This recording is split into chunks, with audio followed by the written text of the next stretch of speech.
Yes, folks, hello, welcome once again to MoDXtra Games and Collectibles. It's time for another action figure review here on the channel.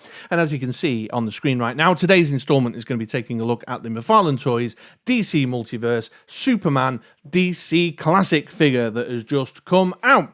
So it's my hope that if you've been thinking about picking one of these up for yourself, you've been on the fence about that purchase decision, I'll be able to give you all the ins and outs, ups and downs that you need to know today to make your mind up. So stick around because I'm going to share with you the unboxing experience. Kind of. I recorded it without the mic on. I'll get to that. The unboxing experience. Then we'll take a look at the figure itself and talk about the aesthetic and the visual experience. We'll take a quick walk through the articulation, and then I'll give you a rundown of the accessories that have been included with the figure. And with all that stuff said and done, you should hopefully be able to make your mind up whether this is the figure for you and you want to drop your hard-earned cash on it.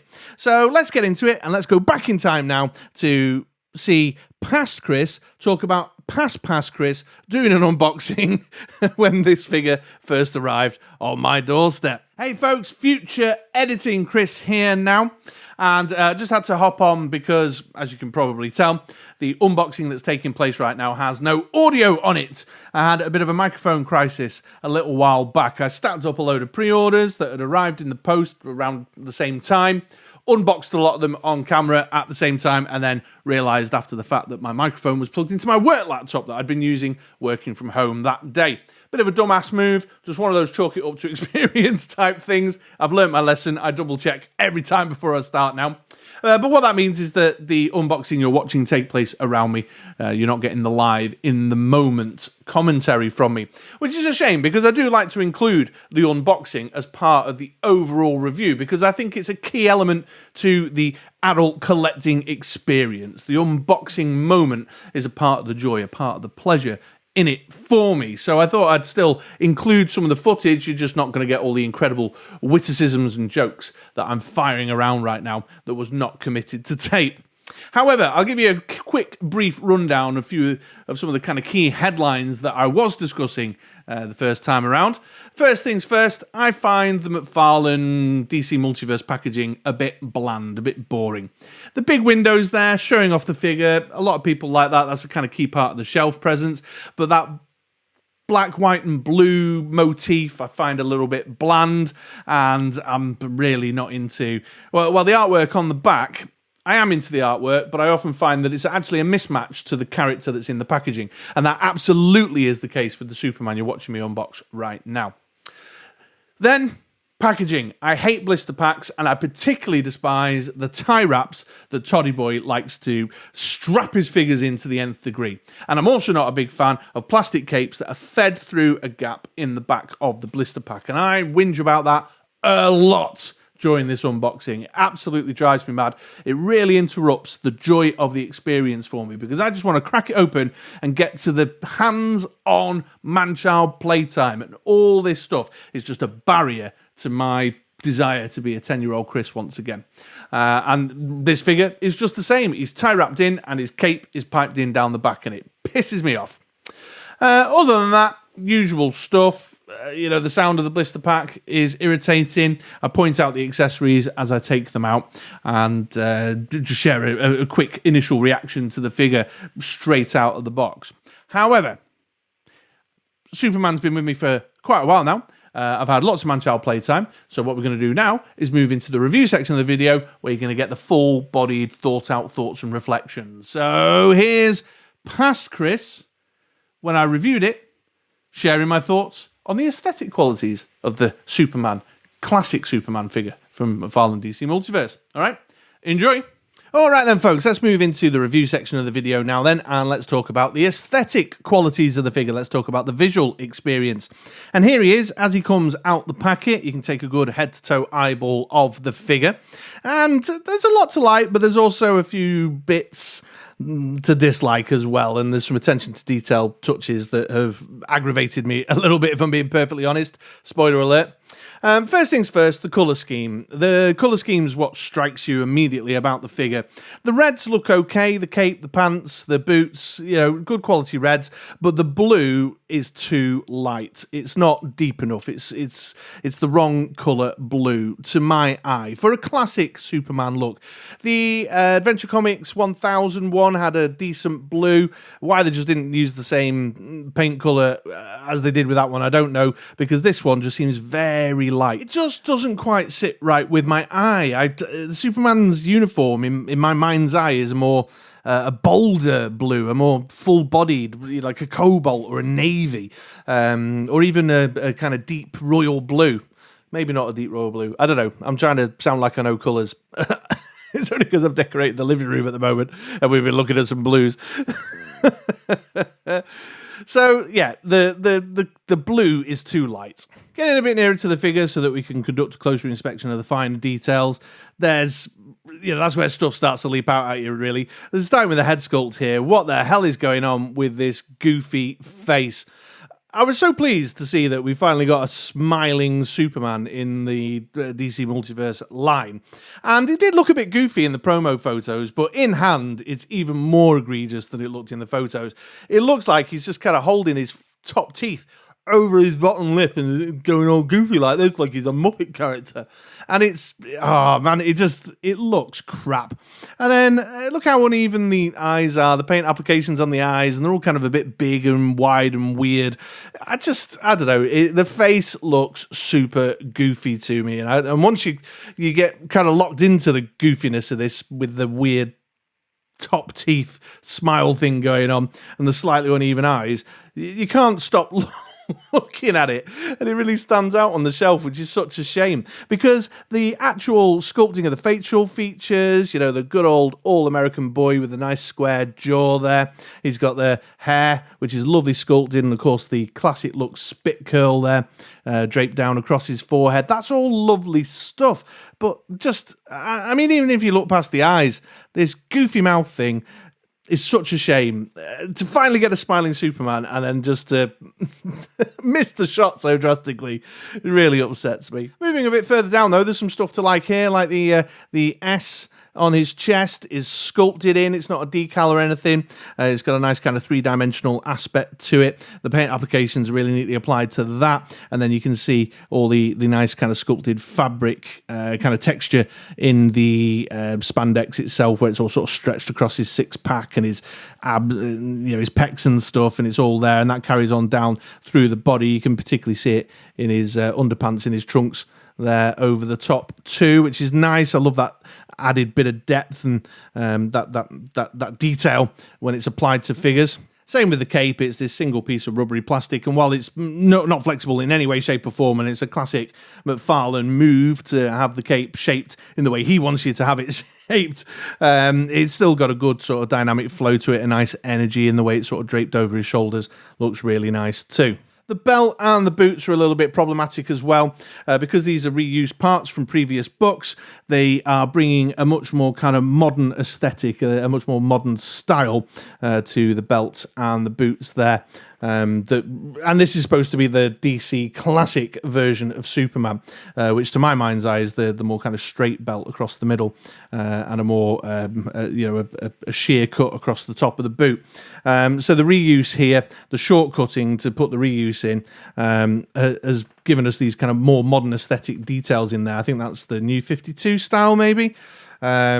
And that's a shame. It's a little egregious even, because what they've then done is painted the whole thing yellow in an attempt to sort of hide it, like we can't see the actual shape of the sculpt, which is a damn shame, because it's a quite nice belt, really. It's got the sculpted belt buckle on it and some details in there, and these trims at the top of the boots are nice, although it'd be better if there was a bloody boot cut in there, but we'll get to that.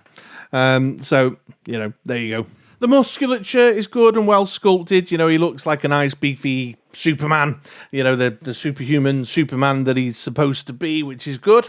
And then, it's just the usual things with McFarlane Toys, really, aesthetically.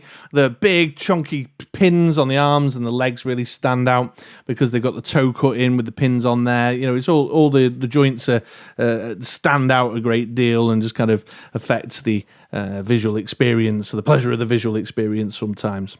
And the hands always bother me. They always seem to be slightly disproportionate and really massive on McFarlane figures. Like the hands are just not the same sort of size as the rest of the body, which stands out as like just these enormous kind of beast fists.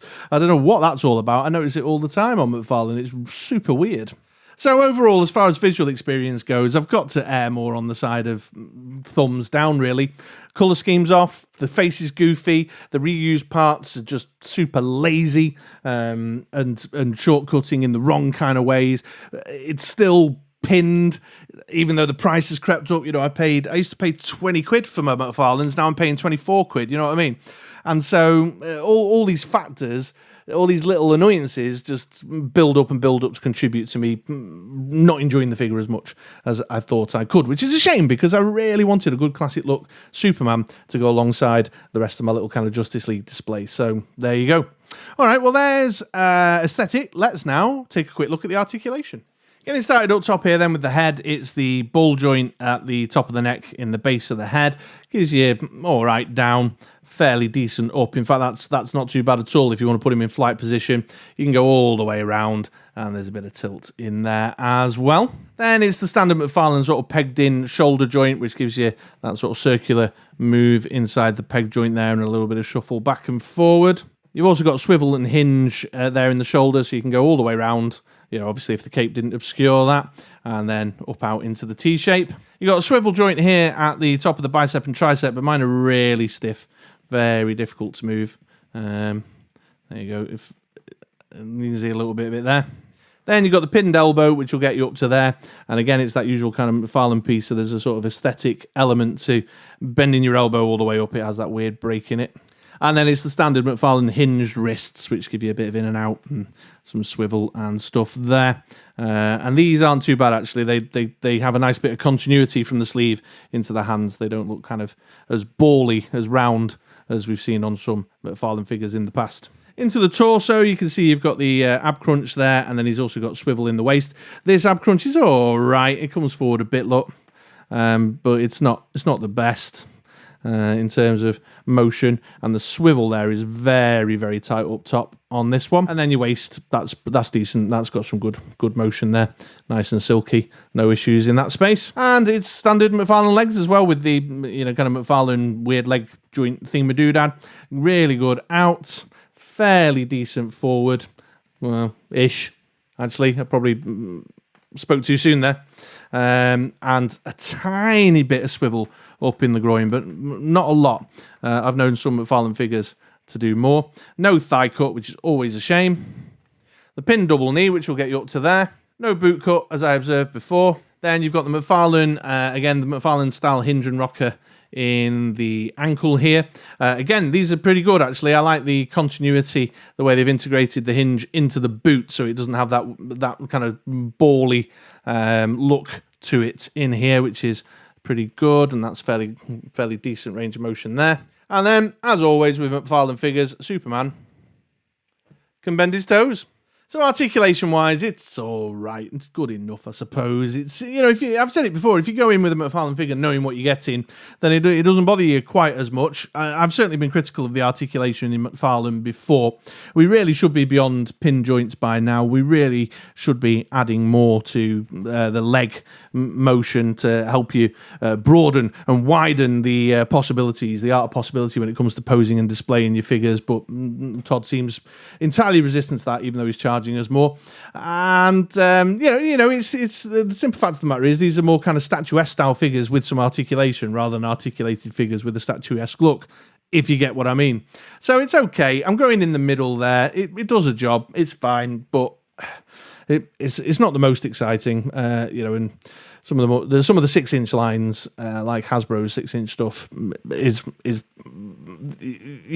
leaps and bounds ahead. Leaps and bounds ahead. Anyway, so that's articulation. Let's now take a look at the accessory selection. All right, then. So first up, Superman comes with a number of hand swaps, and this is the first set here. You got a kind of clawed, I don't know what this is, what you would call this, a open-palmed, splayed-out hand thing going on for each of the two hands there. If you want him like, get out of my head, or something going on there. Dr. Psycho. Anyway, so these are okay. They're definitely suffering from the kind of McFarlane massively oversized, disproportionate hand things.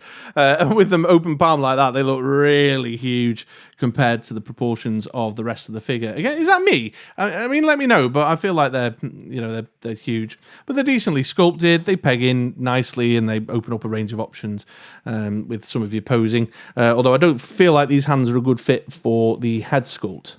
Smiling Superman doesn't then start clawing out at people. And then we have the kind of flat-palmed, pointy-out hands. Some would call these the up, up, and away hand positioning, or with both of them, the kind of, whoa, easy, mister, positioning, which are fine. They obviously are very useful hands to have for sort of flight poses, getting his hand out in front of him as he's like whoosh off into the air. So they're okay, but again, they look really massive. They look really disproportionate to the rest of the figure to me. But nice to have them, nonetheless, I suppose. Then you have the McFarlane foot stand stroke flight stand bit. So it's got the DC foot stand bit with the foot peg at the bottom there, which you can use then if you want to slide this off the back like so. But then you can slide the flight stand on and use it as a flight stand with all the articulation in the flight stand up the top here. So you've got a hinge up and down like so, and then the clampy bit on there. It's not a bad flight stand. I mean, obviously it's a bit more limited in terms of points of articulation, but it keeps a good grip of the figure for sure. Like so, you get the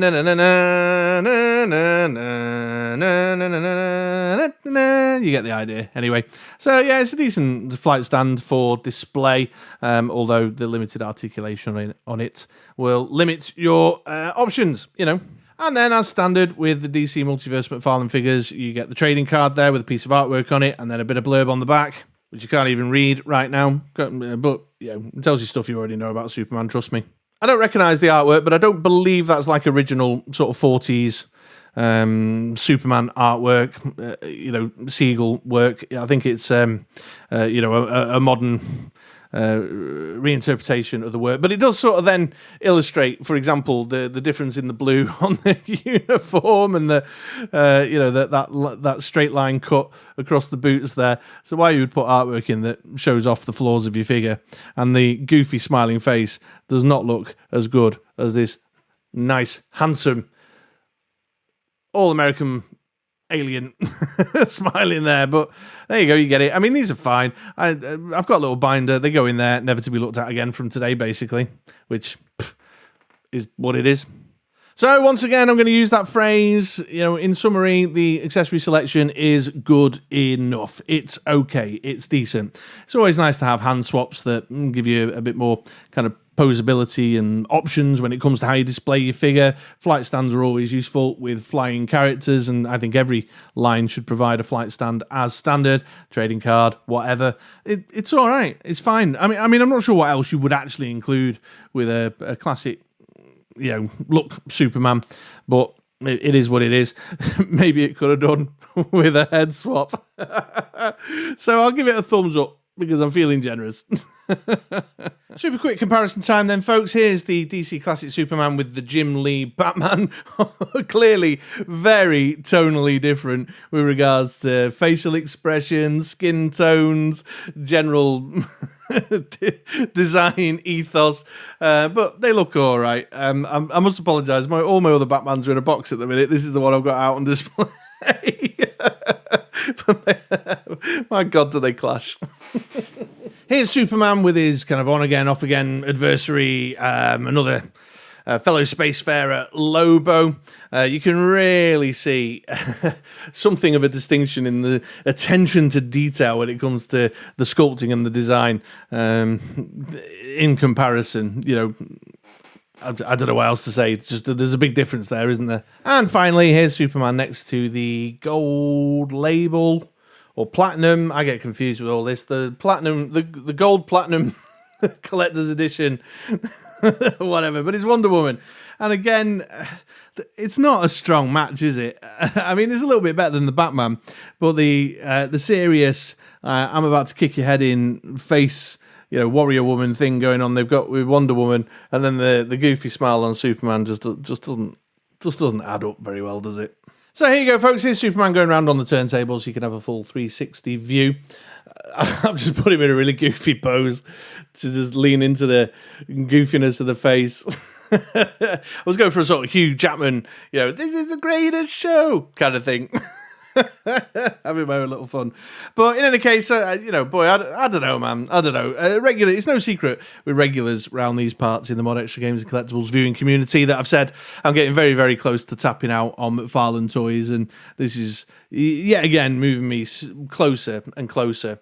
As the price creeps up, as they become more scarce and harder to get hold of here in the UK, and as the quality continues to dip, which I believe it is doing, and the standards are slipping, it's moving me nearer and nearer to packing in the line. And this is just another figure where I'm just like, so close and yet so far. If you just kind of, just a few touches around that mouth and those teeth on the head sculpt, and a little bit of evolution. I mean, how long's the line been around for? We're still getting pinned bloody limbs and limited articulation. Then I'd look at it differently, but the fact that they're really hard to get hold of over here in the UK as well does not help, and the McFarlane attitude towards his international fans and customers really aggravates me as well. For whatever reason, it just really rubs me the wrong way. So take of it what you will. I'm disappointed, and I'm not all that pleased with the figure, all told, to the point where I'm probably... Well, I don't know. I'm going to play around with some head swapping and see if one of my older Superman heads on this are better, because the lighter colour of the uniform I can kind of look past. It's really that head sculpt, and you can't do much about the fact that the hands look enormous, and I can't do much about the pins. I don't know. I'm on the outs. I am increasingly just going to let my pre-orders kind of roll in. That I'm not buying anything else. I'm not pre-ordering anything new. So there you go. Okay, but if you are into it and you've been thinking about picking one up, hopefully I've helped you make your mind up today. Well, there we go. If you have found this useful, then please do take a moment to give me a thumbs up. And if you're not already subscribed to the channel, I'd be so grateful if you did. It's wonderful to have a community of viewers around me. Drop a comment in down below as well. Am I right? Am I wrong? Agree with me? Disagree with me? Anything I didn't notice? That's all good too. But in the meantime, I hope you have a wonderful day. I hope you have a wonderful week. And I'd love to see you around these parts again sometime soon for some more content. So take it easy, and I'll catch you again next time. All right. Ta-ra, folks.